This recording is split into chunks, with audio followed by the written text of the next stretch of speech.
पत्रकार मित्र आणि आमचे सर्व सहकारी, आज प्रभाकर मोरेंचा राष्ट्रवादी काँग्रेस पक्षामध्ये प्रवेश झालेला आहे। पवारसाहेबांनी ज्यावेळेस स्वाभिमानातून राष्ट्रवादी काँग्रेस पक्षाची स्थापना केली त्यावेळेस विविध क्षेत्रातले मान्यवरांना या पक्षामध्ये सामावून घेण्याचा प्रयत्न केला आणि आपल्यालाही सगळ्यांना माहिती आहे की स्वर्गीय चव्हाण साहेबांनी, यशवंतराव चव्हाण साहेबांनी नेहमी साहित्य, कला, संस्कृती, क्रीडा ह्या सगळ्या क्षेत्राला एक न्याय देण्याचा प्रयत्न केला, आपलंसं करण्याचा प्रयत्न केला। समाजातला तो देखील एक महत्त्वाचा घटक आहे आणि राज्य चालवत असताना ह्याही घटकाला बरोबर घेऊन जायचं असतं, अशा प्रकारचा विचार त्यांनी त्या काळामध्ये मांडला आणि त्याचंच अनुकरण पुढं आदरणीय पवारसाहेबांनी पण स्वतःच्या राजकीय जीवनामध्ये त्या ठिकाणी केलं। मच्छिंद्र कांबळीजी असतील किंवा अनेकांची नावं घेता येतील की ज्यांचे अतिशय गेल्या अनेक वर्षामध्ये पवारसाहेबांच्या त्या कलावंतांच्या बरोबर अतिशय जिव्हाळ्याचे संबंध राहिले। आणि मी पण सरकारमध्ये असताना जब्बार पटेल असतील किंवा इतर मान्यवर असतील त्यांना फेस्टिवल भरवण्याचे काम असेल किंवा आणखीन कुठलेही कार्यक्रम असतील त्याला मनापासून मदत करण्याचा प्रयत्न केला। मी स्वतः आणि पक्षाच्या वतीनं प्रभाकर मोरेजी यांचं मनापासून स्वागत करतो। निश्चितपणे त्यांचे कोकणामधलं काम स्वतः ते प्रॉपर चिपळूणचे आहेत आणि आपण टी व्ही चॅनलवर त्यांच्या वेगवेगळ्या प्रकारच्या मालिका बघत असतो आणि त्याच्यामध्ये अतिशय मनापासून सगळेजण त्यांना प्रतिसाद देण्याचं काम त्या ठिकाणी करत असतात, सगळ्यांना हसवण्याचं काम ते करत असतात आणि तोही एक महत्त्वाची भूमिका ते आज पार पाडत आहेत। आणि त्यांच्याच जोडीला आता संघटनेची पण जबाबदारी काही प्रमाणामध्ये त्यांनी उचललेली आहे आणि आज त्यांना कोकण विभागाचं अध्यक्षपदाची जबाबदारी आम्ही त्या ठिकाणी राष्ट्रवादी काँग्रेस पार्टीची दिलेली आहे। आणि त्यामुळं म्हणजे चित्रपट, साहित्य, कला, सांस्कृतिक विभाग जो आहे त्या विभागाच्या कोकण विभागाची जबाबदारी प्रभाकरजींना दिलेली आहे। मला विश्वास आहे की प्रभाकरजी ते अतिशय समर्थपणे पेलतील, याबद्दल आम्हाला विश्वास आहे आणि त्याबद्दल त्यांना शुभेच्छा। धन्यवाद।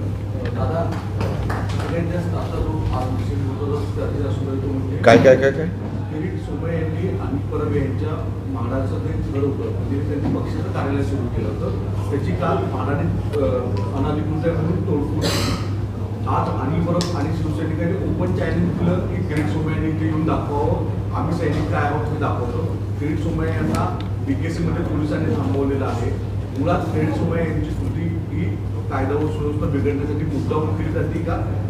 या संदर्भामध्ये मला एवढंच सांगायचं आहे, महाराष्ट्रातला कोणीही नागरिक असेल, कुणी कुठल्याही क्षेत्रातली व्यक्ती असेल, राजकीय क्षेत्रातली किंवा इतर कुठल्याही क्षेत्रातली, त्या प्रत्येकाला, प्रत्येक नागरिकाला काही अधिकार दिलेला आहे। त्या अधिकाराचा वापर करत असताना जे संविधानाने, कायद्याने, घटनेने नियम जे घालून दिलेले आहेत त्याचा भंग आमच्या सहित कोणी करू नये हे माझं स्पष्ट त्या ठिकाणी मत आहे।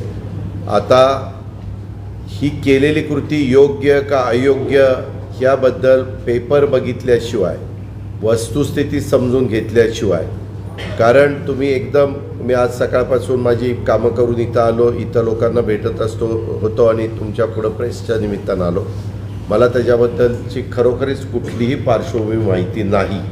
पण मी एवढंच सांगेन, कुठल्याही पक्षात किंवा कुठल्याही ठिकाणी कुठल्याही क्षेत्रात काम करणाऱ्यांनी ह्या सगळ्या नियमांचा, कायद्याचा, संविधानाचा आदर करून जो काही अधिकार दिलेला आहे त्या अधिकाराचा वापर करावा असं माझं स्पष्ट मत आहे।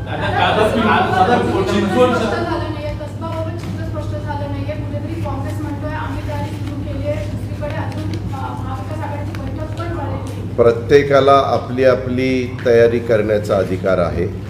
महाविकास आघाडीच्या बैठकीच्या संदर्भामध्ये काँग्रेसचे काही मान्यवर आले नव्हते, परंतु आम्हा लोकांची आणि उद्धव ठाकरे साहेबांची प्राथमिक चर्चा झालेली आहे। मी गुरुवार शुक्रवार पुण्याला चाललेलो आहे, त्यावेळेस पिंपरी चिंचवडच्या संदर्भामध्ये माझ्याकडे एकंदरीत आत्तापर्यंत 8 ते 9 लोकांनी उमेदवारी मागितलेली। राष्ट्रवादी काँग्रेस पक्ष प्लस महाविकास आघाडी म्हणून त्याबद्दल मी त्यांच्याशी फेस टू फेस बोलणार आहे आणि त्याच्यानंतर मला जे काही वाटतं ते मी काँग्रेस आणि शिवसेनेच्या वरिष्ठांशी चर्चा करून आमच्या वरिष्ठांशी चर्चा करून पुढचा निर्णय घेणार आहे. हीच गोष्ट कसब्याच्या संदर्भात, कसब्यात जसं काँग्रेस तयारी करत आहे, कदाचित पाठीमागच्या विधानसभा ज्या झाल्या 3 वर्षापूर्वी त्याच्यात आमच्यामध्ये जागा वाटपात आघाडी, तेव्हा महाविकास आघाडी नव्हती, आघाडी होती काँग्रेस आणि राष्ट्रवादी काँग्रेस आणि मित्रपक्षांची, त्यामध्ये ती जागा काँग्रेसला सोडलेली होती आणि त्याच्यामुळं काँग्रेसने कदाचित तयारी सुरू केली असेल. त्याच्याही संदर्भामध्ये मी पुण्यामध्ये गेल्यानंतर माझ्याही सहकाऱ्यांशी बोलीन आणि काँग्रेसचे पण सहकारी पुण्यातले बोलायला तयार असतील तर मी त्यांच्याशी बोलू.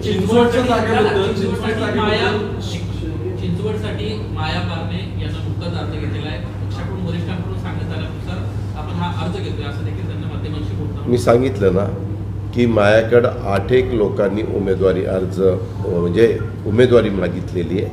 मी तिथं गेल्यानंतर मला महाविकास आघाडीचा उमेदवार अंतिम करत असताना मला शिवसेनेशी बोलावं लागेल, काँग्रेसशी बोलावं लागेल, आमच्या इतर मित्रपक्षांशी बोलावं लागेल. पण आता वेळ कमी राहिलेला आहे, ही गोष्ट मान्य आहे. म्हणूनच आम्ही कालपर्यंत विधान परिषदेच्या 5 जागांच्या निवडणुकीच्या गडबडीमध्ये होतो. आता त्याच्यातनं आम्ही मोकळं झालं आहे. उद्याच्याला मी आणि प्रांताध्यक्षांनी आमच्या जयंतरावांनी राष्ट्रवादी काँग्रेस पक्षाचे MLA नेमेसींची बैठक लावलेली आहे. तिथं पण आमदार आम्हाला भेटतील. उद्या दुपारी 1ला विधिमंडळात मीटिंग आहे. त्याही वेळेस तिथल्या जिल्ह्यातल्या पण सहकाऱ्यांचं काय मत आहे ते पण मी तिथं जाणून घेईन.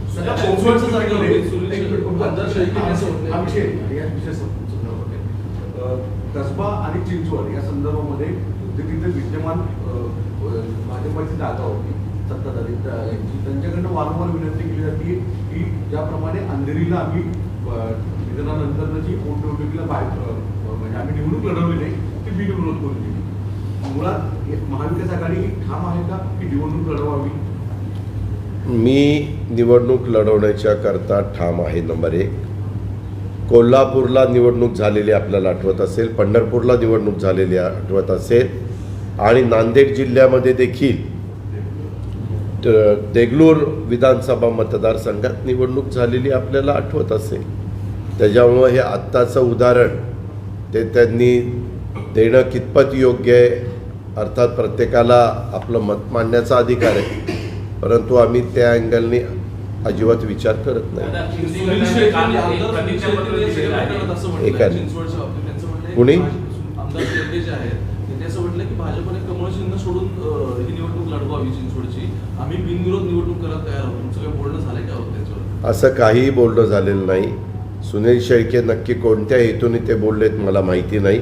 म्हणूनच मी मगाशी शब्द वापरला की उद्या मीटिंग आहे राज्यातल्या NCPच्या MLA आणि MLCंची, त्यावेळेस मी त्यांच्याशी चर्चा करीन. दादा, शिंदे गटानं एक ॲफिडेव्हिट दिलेले कोर्टामध्ये काल लेखी उत्तर, त्यामध्ये म्हटलं की संजय राऊत यांच्या धमकीमुळे आमचे आमदार राज्यात पळून गेले. मला वाटतं का? मला तुम्ही एक विचारा, मी नेहमी महाराष्ट्रात फिरताना तुमच्यासारख्या चौथ्या स्तंभाला मीडियाला विनंती करत असतो, आग्रह करत असतो. अमुक अमुक तिथं लेखी लिहून दिलं, त्याला माझ्याशी काय घेणं देणं आहे? मला काय त्याच्यामध्ये नाक खुपसायचं कारण आहे? त्यांचा अंतर्गत घरगुती प्रश्न होता, तो फार चिघळला आणि त्याच्यातनं हे सत्तांतर झालेलं आहे. आता ह्याच्याबद्दल निवडणूक आयोग ठरवेल की कुणामुळं काय झालं कुणामुळं काय झालं, तो निवडणूक आयोगाचा अधिकार आहे आणि दुसरा अधिकार सुप्रीम कोर्टामध्ये. आम्ही दोन्ही ठिकाणींचे निकाल कधी मिळत आहेत या आशेवर आहोत की लवकर निकाल मिळावे. चिन्हाची जोपर्यंत निर्णय होत नाही तोपर्यंत मंत्रिमंडळ विस्तार रखडला जाऊ शकतो अशी चर्चा आहे. ह्या चर्चेला काही अर्थ नाही. मंत्रिमंडळाचा विस्तार कधी करायचा हा सर्वस्वी अधिकार एकनाथराव शिंदे आणि देवेंद्र फडणवीसांचा आहे आणि ह्या दोघांना वरच्या दिल्लीतल्या त्यांच्या हायकमांडनी ग्रीन सिग्नल दिला की मंत्रिमंडळाचा विस्तार होईल. दादा, बाबा बागेश्वर बाबा जो धीरेन्द्र GM ने संत तुकाराम महाराज का अपमान किया, इस संदर्भ में आप क्या कहेंगे? हिंदी त्यामध्ये बाबा बागेश्वरी महाराज कोण आहेत? वास्तविक आम्ही मध्ये पहिल्यापासून सांगतोय, महापुरुषांच्या बद्दल सातत्याने अपमान करण्याचं काम काही जणांचं जाणीवपूर्वक चाललेलं आहे आणि त्यांच्यातनं लोकांचं लक्ष विचलित करण्याचा प्रयत्न आणि महत्त्वाचे मुद्दे महागाई, बेरोजगारी आणि जे आत्ताच्या समस्या आहेत, कायदा सुव्यवस्था असेल किंवा शेतकऱ्यांचे प्रश्न असतील, इतर काही महत्त्वाचे प्रश्न असतील, हे डायव्हर्ट करण्याच्या दृष्टिकोनातनं ह्या गोष्टी केल्या जात आहेत. वास्तविक त्या संदर्भामध्ये अधिवेशन आता आमचा 27 तारखेला आहे. त्याबद्दल वेळ पडली तर कायदा देखील नवीन केला जावा असं विरोधी पक्षनेता म्हणून माझं मत आहे. आणि त्याच्यात जसं अंधश्रद्धा निर्मूलनाच्या बद्दल पाठीमागे कायदे करण्यात आले किंवा इतर वेगवेगळ्या प्रकारचे कायदे करण्यात आले, तसे हे महापुरुष जे आहेत, ह्या महापुरुषांच्याबद्दल बेताल वक्तव्य करून हे जे काही वाचाळवीर नवीन समस्या निर्माण करतात आणि त्याच्यातून कायदा सुव्यवस्थेचाही प्रश्न निर्माण होऊ शकतो, हे आपण त्या ठिकाणी पाहिलेलं आहे. कुणाच्या तरी भावना दुखावल्यानंतर कोणीतरी काहीतरी कायदा हातात घेण्याचा प्रयत्न करतं, कोण कुणाला शाई मारण्याचा प्रयत्न करतं, कोण आणखीन काही काळे झेंडे दाखवण्याचा प्रयत्न करतं, असे बरेच प्रकार घडतात. तर हे सगळे थांबावं म्हणून महापुरुषांच्या संदर्भामध्ये काही त्याबद्दलचं धोरण ठरलं गेलं पाहिजे किंवा त्याच्या संदर्भातला कायदा केला गेला पाहिजे, असं माझं स्पष्ट मत आहे. दादा हिंदी में इसके बारे में बीच में ये बागेश्वरी के कोई महाराज है या बाबा है, कोई कुछ मालूम नहीं मुझे ज़्यादा, लेकिन उन्होंने हमारे संत तुकाराम महाराज इनके बारे में जो भी स्टेटमेंट किया है वो बिल्कुल गलत है. ये हम बिल्कुल बर्दाश्त नहीं करेंगे. महाराष्ट्र की जनता, महाराष्ट्र का पूरा परिवार, ये संत तुकाराम महाराज हो, संत श्रेष्ठ ज्ञानेश्वर महाराज हो या कोई भी संत हो, बहुत संत हमारे महाराष्ट्र की भूमि में हुए हैं. उनके प्रति हमें सबको आदर है, उनके प्रति हम सबको गर्व भी है. और हम आज भी उन्होंने जब उस ज़माने में कहा है उसका ही विचार करके आगे जाने की कोशिश करते हैं. हमारे महाराष्ट्र में वारकरी संप्रदाय, ये भी बहुत बड़े उस वारकरी संप्रदाय में बहुत बड़े लोग शामिल है, उनको भी ये बिल्कुल मंजूर नहीं है और महाराष्ट्र के कोई भी नागरिक को ये मंजूर नहीं है. हम इसका निषेध करते हैं और उसके बारे में तुरंत गवर्नमेंट ऑफ महाराष्ट्र ने ऐसे लोगों के ऊपर कार्रवाई करनी चाहिए, एक्शन लेनी चाहिए, ऐसा हमारा कहना है. आपने कहा कि आप विरोधी पक्ष नेता के तौर पर ये बात रखेंगे इस सत्र में, वो क्या बात रखेंगे? क्या नहीं, मेरा ये कहना है कि आने वाले 27 फरवरी को हमारा बजट सेशन आने वाला है, उसकी शुरुआत होने वाली है. तब अलग अलग कायदे हमारा विधिमंडल उसमें डिसीजन लेता है, तो उसके बारे में मेरा खुद का ये कहना है कि ये जो महापुरुष है उनके बारे में हमें कुछ महीनों में हमेशा बार बार गलत स्टेटमेंट कोई ना कोई निकाल रही है, बहुत गलत वक्तव्य उसके बारे में वो कर रहे हैं. तो ये सब रुकना चाहिए और वो रुकने के लिए अगर ज़रूरत पड़े तो नया कानून ये गवर्नमेंट करना चाहते हैं तो वो कानून के लिए भी हम सपोर्ट करने के लिए तैयार है, लेकिन ये बिल्कुल बंद होना चाहिए, ऐसा हमारा कहना है.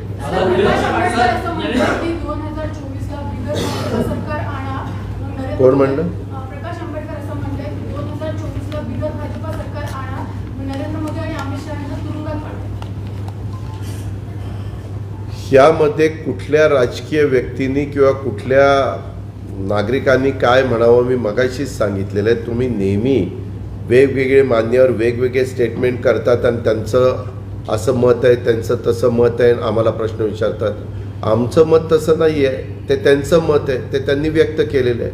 त्याच्याबद्दल आम्ही काही वक्तव्य करण्याचं कारण नाही. No comments. दादा, सेंट्रल गव्हर्नमेंटचं बजेट आहे, तुम्ही सुद्धा याच्यासाठी अर्थसंकल्प सामान्य आहे महाराष्ट्रात. सेट. आता एक तारखेला मला असं उद्या वाटतं, budget उद्या आहे. बजेट आहे. आता इकॉनॉमिक सर्वे येतात. गेल्या 6 वर्षामध्ये मध्यमवर्गीयांना जे टॅक्समध्ये डायरेक्ट टॅक्सेसमध्ये रिलॅक्सेशन एक्सपेक्टेड होते ते कुठेतरी झालेले नाही आहेत. यावर तुमचं काय? आणि या सबसिडी नाही, या संदर्भात महागाई तर प्रचंड वाढत चालली, बेरोजगारी वाढत चाललेली आहे, नवीन नवीन प्रश्न आपल्या सगळ्यांच्या समोर येतात. त्याच्यात तथ्य आहे का नाही, लोक बुचकळ्यात पडतात. शेअर मार्केट एकदम काही लाख कोटीने पडतं आहे. हे काय गौडबंगा नाही, काही कळायलाच मार्ग नाही. आणि ह्याच्याबद्दल खरं तर सेंट्रल गव्हर्नमेंटनी त्याच्यामध्ये अर्थ मंत्रालयाने क्लिअर काहीतरी स्टेटमेंट केलं पाहिजे, किंवा वरिष्ठांनी जे ज्यांना कुणाला स्टेटमेंट करायला सांगायचं आहे त्यांनी सांगावं.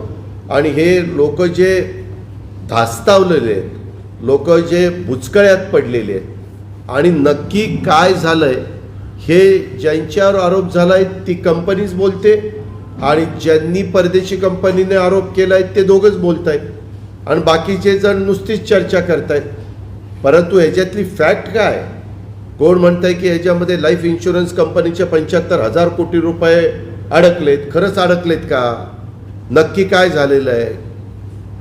नक्की कुठं पाणी मुरतं आहे का? मुद्दाम बदनामी चाललेली आहे? सगळं जनतेला कळलं पाहिजे ना, तेच कळून देत नाही. आणि दुसरी गोष्ट, आत्ताचा जो अर्थसंकल्प आहे त्या अर्थसंकल्पाकडे सगळ्यांचंच लक्ष राहिलेलं आहे, लागून राहिलेलं आहे. मी पण अर्थमंत्री म्हणून काही वर्ष ह्या राज्याचं नेतृत्व केलेलं आहे, प्रतिनिधित्व केलेलं आहे अर्थमंत्री म्हणून.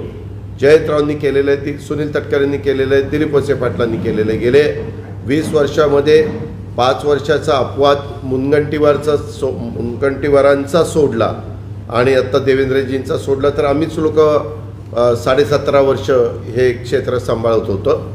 आणि त्याच्यामुळं आमची अपेक्षा आहे की आता गॅस सिलेंडरच्या ज्या किमती वाढलेल्या आहेत, जी प्रचंड महागाई झालेली आहे, ह्या संदर्भामध्ये केंद्र सरकारने भारतातल्या जनतेला रिलीफ दिला पाहिजे.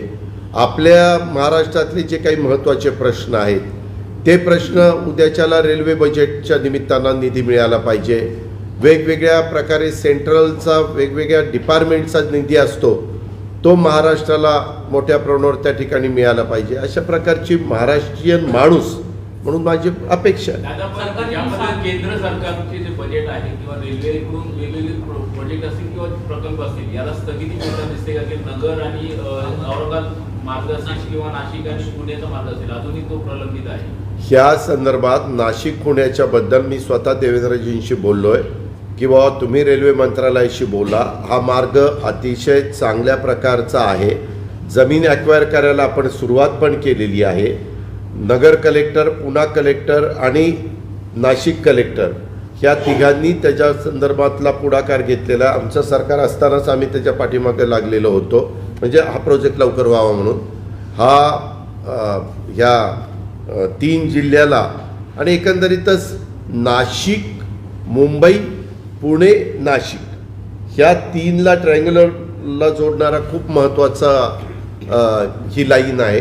आणि त्याच्यामुळं मला अशी माहिती जी मिळाली की रेल्वे मंत्रालयातले जे रेल्वे मंत्री आहेत त्यांचं त्याच्याबद्दल थोडंसं वेगळं मत आहे. त्यांचं वास्तविक ते सोडले तर बाकी सगळ्यांच्या ह्या प्रकल्पाला पाठिंबा आहे. सगळे खासदार आजीमाजी असतील, सगळे आजीमाजी आमदार असतील, त्या भागात प्रतिनिधित्व करणारे अनेक मान्यवर असतील, सगळ्यांचाच या प्रकल्पाला पाठिंबा आहे.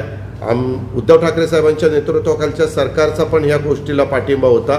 म्हणून आम्ही ती कंपनी पण अस्तित्वात आणली आणि त्यांना पुढं जायला सांगितलं. कुठं स्टेशन करायचे, मला वाटतं 23 का 24 असे काहीतरी स्टेशन पण आम्ही फायनल केलेले होते.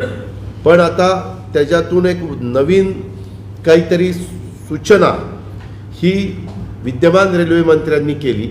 रेल्वे विभागाच्या बाकीच्या पण अधिकाऱ्यांनी वगैरे सगळ्यांनी त्याला मान्यता दिली. आता त्यांच्याशी मुख्यमंत्री एकनाथराव शिंदे किंवा देवेंद्र फडणवीसांनी बोलून ताबडतोब फायनल डिसिजन घेतला पाहिजे असं माझं स्पष्ट आग्रह आणि मत आहे. सरकार येऊन 6 महिने झाले, मात्र अजूनही गोरगरिबांचे जे निर्णय त्या संदर्भात घेत नाही. सातत्यानं सरकार म्हणतं आम्ही गोरगरिबांचं सरकार आहे, मात्र नरेंद्र पाटील गोरगरिबांचं नाही, सर्वसामान्यांचं, असं सर्वसामान्य, मुख्यमंत्री असं त्याच्यात म्हणतायत, गोरगरीब पण आले आणि सगळेच आले. मात्र तसं होताना दिसत नाही. आता स्वतः रवींद्र पाटील जे उपाध्यक्ष आहेत भाजपचे, ते म्हणतात त्यांचं म्हणणं आहे म्हातारींसाठी 6 महिन्यात काहीही केलेलं नाही येतं आणि यासाठी उद्या म्हातारींसाठी संप देखील पुकारतात. हे का त्याच्यामध्ये आता त्यांना घरचाच हा आहेर मिळालेला आहे. मी देखील अनेकदा मुख्यमंत्र्यांना, मुख्यमंत्री उपमुख्यमंत्र्यांना वेळ मागतो महाराष्ट्रातल्या अनेक प्रश्नाच्या संदर्भात. फोन केल्यानंतर दादा देऊ, काय काळजी करू नका, लवकरच देऊ, पॉझिटिव्ह बोलतात, निगेटिव्ह अजिबात बोलत नाही. कुठलं काम आहे काय वगैरे वगैरे, पण वेळ काही मिळत नाही. काय त्यांचं दोघांचं चाललंय त्यांचं त्यांनाच माहिती. ते आम्हाला नुसतं खेळवतायत का चालढकल करतायत का वेळ मारून नेतायत हे पण कळायला मार्ग नाही. पण मी पण ह्यातल्या एका महत्त्वाच्या पदावर अनेक वर्ष काम केलेलं आहे, आत्ता 2.5 वर्ष, पूर्वी 4 वर्ष. त्याच्यामुळं साधारण कुणी महत्त्वाच्या लोकांनी वेळ मागितल्यानंतर वेळ द्यायचा असतो. आता त्या संघटना पण कामगार क्षेत्रातल्या काही मोठ्या संघटना आहेत. आत्ता देखील मला, आम्ही आझाद मैदानावर दादा उपोषणाला बसलो आहे, आम्हाला कुणी भेटायला येत नाही, कुठं काय वेगवेगळ्या प्रकारची चर्चा सुरू झालेली आहे. सत्तेवर नसताना सगळ्या गोष्टीबद्दल पॉझिटिव्ह बोलणं खूप सोपं असतं, पण सरकारमध्ये आल्यानंतर त्या निर्णयाच्या बद्दलचा फायनल डिसिजन घेऊन पुढं मार्ग काढणं हे म्हणजे तारेवरची कसरत असतं. त्याच्यात ते तशा पद्धतीनं काम करत असताना पाहायला मिळत नाही. पण चाललेलं आहे त्यांचं सर्वसामान्यांचं सरकार, आमचं सर्वसामान्यांचं सरकार. आणि कुठंही महागाई कमी होत नाही, बेरोजगारी कमी होत नाही. कारखानदारी जी आपल्यातनं निघून गेलेली आहे ती कारखानदारी पुन्हा आपल्याकडे येण्याच्या करता प्रयत्न होत नाही. उलट बाहेरच्याच राज्यातले मुख्यमंत्री येत आहेत आणि आपल्याच इथल्या उद्योगपतींना, आपल्याच बॉलिवूडला, आपल्याच बाकीच्या वेगवेगळ्या क्षेत्राला म्हणतायत चला तुम्ही आमच्याकडे चला. तरी आमचे सर्वसामान्यांचं सरकार शांत बसून आहे. केंद्रीय बजेटच्या अनुषंगाने काल राज्यामधल्या सर्व पक्ष खासदारांची बैठक बोलवण्यात आली होती. आपल्या पक्षातून अमोल कोल्हे वगळता इतर कोणी खासदार उपस्थित नव्हते. त्या ठिकाणी त्यांचं सरकारचं असं म्हणणं आहे की राष्ट्रवादी काँग्रेस, शिवसेना यांना सामान्य जनतेचं काहीच पडलेलं नाही, त्यामुळे ते अनुपस्थित आहेत. सगळ्या लोकप्रतिनिधींना, सगळ्याच राजकीय पक्षांना सर्वसामान्य जनतेचं खूप काही पडलेलं असतं. त्यांच्याकरताच ही लोक काम करत असतात. जनतेच्या करताच लोकप्रतिनिधी लोकांच्या समोर जाऊन मतं मागत असतात. त्याच्यामुळे हा दादांता त्यांचा चुकीचा आरोप आहे. एक झालं, हे अधिवेशनाच्या तोंडावर सगळेजण दिल्लीला गेले असताना ह्यांनी पार शेवटच्या क्षणाला मिटिंग लावली. आम्ही पण अशा प्रकारच्या बैठका अनेकदा घेतलेल्या आहेत आणि या 15 दिवस किमान आधी घ्यायच्या असतात. त्याच्यामध्ये आपण एक पुस्तक काढतो की कुठले कुठले महत्त्वाचे विषय महाराष्ट्राच्या वतीनं पार्लमेंटमध्ये किंवा राज्यसभा किंवा लोकसभेमध्ये मांडले गेले पाहिजे, कुठल्याचा तुम्ही पाठपुरावा केला पाहिजे, अशी एक पुस्तिका आपण तयार करतो. आणि शिवाय मुख्यमंत्री, उपमुख्यमंत्री आणि महत्त्वाचे मंत्री त्याला हजर असतात, अधिकारी सगळे हजर असतात, चीफ सेक्रेटरी हजर असतात आणि हे सगळे खासदार, आमदार, सगळे खासदार राज्यसभा आणि लोकसभेचे हजर असतात. पण ह्यांनी अतिशय लास्ट क्षणाला ते केलं. त्याच्यामुळे बरेच जण तिथं येऊ शकले नाही. मुद्दामून कुणी टाळलं असं अजिबात नाही. आणि आमच्या डॉक्टर अमोल कोल्हेंना ते मुंबईतच होते, त्याच्यामुळे ते तिथं जाऊ शकले. ह्याबद्दल त्यांनी जरा आधी मीटिंग घेतली असती तर जास्त चांगलं झालं असतं.